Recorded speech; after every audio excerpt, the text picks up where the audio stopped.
Good morning, my friend. Believe me, I feel a lot worse than I sound. It is November the 10th in 2019. It is Sunday morning, just after 10. And I have Mr. Deaton here coming back. Basically,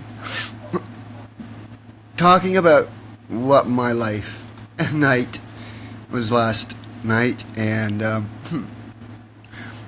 where I was going. He tweeted, Mr. Eternity Planner Deaton, sir, on the first day of the week, you all gathered together to break bread.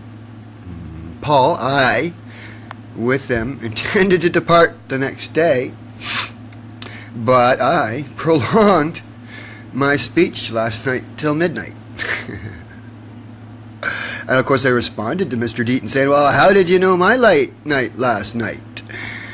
Now, you should have heard what I've been voice recording here up until midnight, because God was giving and not stopping.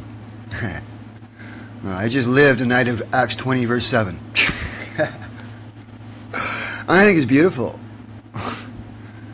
because I pick my hands up and I say, God, do it. And then I see who gets it, and then it comes to me, and then Mr. Eternity Planner gets a mention down the road, which is now.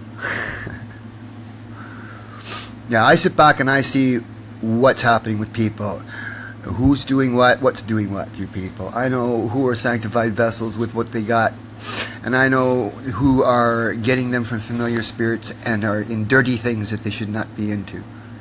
Because you get a slight twist and perversion, and then you add it to your art, to your work, to your creation.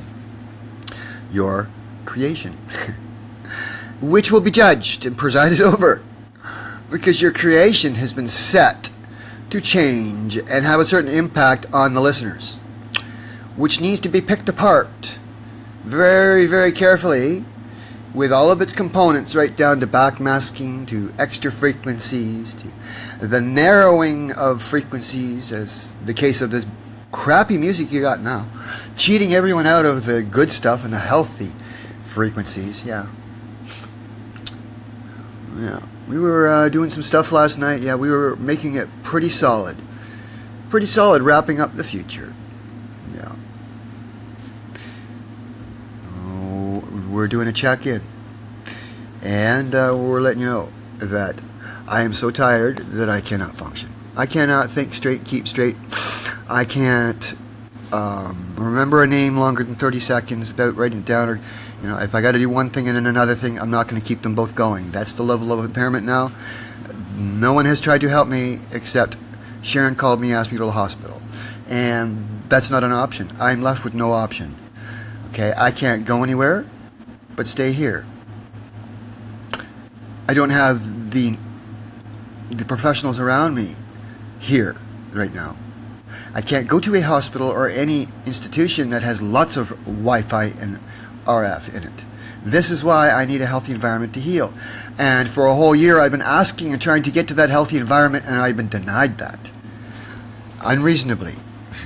Which is why it's become criminal. Which is why people, when they were asked to deal with it and do something and didn't, must now go before a justice and explain why they didn't listen to me and went and did the very thing I told them not to do. We'll end this session here now.